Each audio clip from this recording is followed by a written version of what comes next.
The Catholic Church's summit addressing sex abuse ended yesterday. After 4 days of discussion, Pope Francis addressed nearly 200 bishops and senior leaders and said the Catholic Church should fight an all-out battle against sex abuse. The Vatican also said that it would publish a guidebook for bishops to help them better understand their duties and tasks on abuse. Nikki Batiste is in Rome with some abuse survivors who say they were disappointed by the summit. How are you feeling after hearing the Pope's speech? I don't think our children are any safer now than 4 days ago, by what I heard. What's one word you would use to describe how this summit went? Shortfall. Disappointing. A start. What would you say to survivors and victims listening who might be disappointed by this summit? Don't give up. It's a long journey. Stay united, and we will get this done to protect all children of the world. So much of the discussion about what this summit would be was about holding accountable the bishops who covered up sexual abuse or were abusers themselves. Do you think now that the summit's end, bishops are being held more accountable? I don't. I would like to say that it's a start, but unless he starts removing bishops who egregiously covered up these crimes, he's not leading by example. He promised concrete steps. Have you heard that now that it's ended? I haven't heard any plan. That was a recognition of what we already knew. It seems like the church finally gets it now that you do understand that this is happening, and you said that your bishops are comparable. Where's the next step? Where is the action plan? Is there any positive in the fact that we're here, that the church is having a conversation about child sex abuse that it hasn't in the past? It has started a conversation that should have been started a long time ago. I would say, Francis, this is the moment. This is your time. Clean up your church. Get rid of the pedophiles. Do it, and do it now. All right, so CBS News foreign correspondent Seth Doane was at the summit. So, Seth, first question for you is, what's the reaction there in Rome to the summit and the outcome? Well, Anne-Marie, universal disappointment across all levels of the church, from folks we've spoken with, from fathers to monsignors, and certainly among sex abuse survivors. Great frustration, as you certainly just heard there in Nikki Batiste's reporting. We spoke with a man named Phil Saviano, who you may remember he was featured in Spotlight, the movie. He was involved in telling the Boston Globe his story, breaking open that story about the Catholic sex abuse in the Boston area. We met him before the conference. He was one of the dozen people who was meeting on the eve of the summit with organizers, and he was saying, I'm cautiously optimistic. We spoke with him again just after listening to the Pope's speech on Sunday, and he said, I feel as though I have been duped. He said, I have no confidence anymore in the Catholic Church to do anything. I said, well, what do you do now?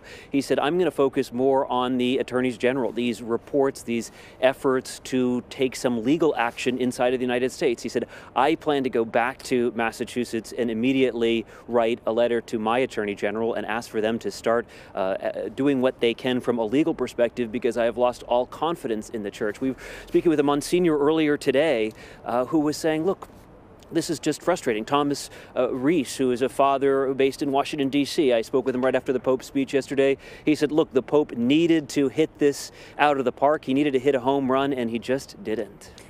That's really interesting. I feel like this was the most sort of direct language we've heard the Pope use when it comes to this sex abuse, saying that the clergy who abuse children are tools of Satan. I don't think I've ever heard him talk like that before. And we've got this guidebook. What were these victims hoping would actually happen? Where's the gap? Well, there are a number of gaps. The real question here, certainly from the perspective of U.S.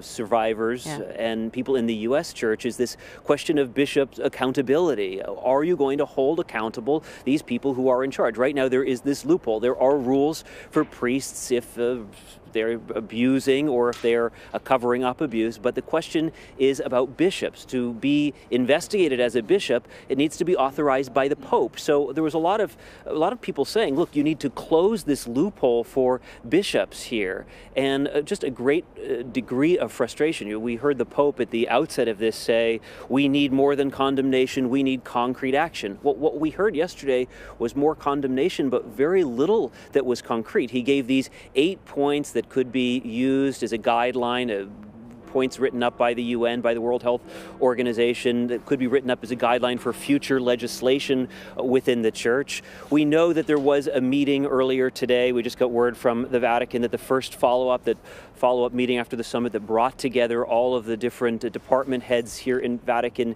City, they got down, they sat down together and said, we need to make sure that concrete actions come out of this. We need to continue having meetings. And we have heard, you mentioned in your intro, that handbook we're expecting to see for bishops. There's also expected to be something written by the Pope. We're expecting to see some tightening of laws inside Vatican City State, which would affect really only the folks here behind me in Vatican City State, and also the nuncios, the ambassadors around the world. So we're hearing that there will be concrete action. We've been told from the very beginning that there will be follow-up, but the question is what? And just one other point, I realize I'm rambling on, but you mentioned we heard the Pope speak very strongly yesterday, so you've got me going here, Anne-Marie. We heard the Pope use these very strong words, and you said, I haven't heard him use those words before. It is true. Some fathers, some priests told us some lines were very good, were very strong, but we have heard him speak out vehemently against sexual abuse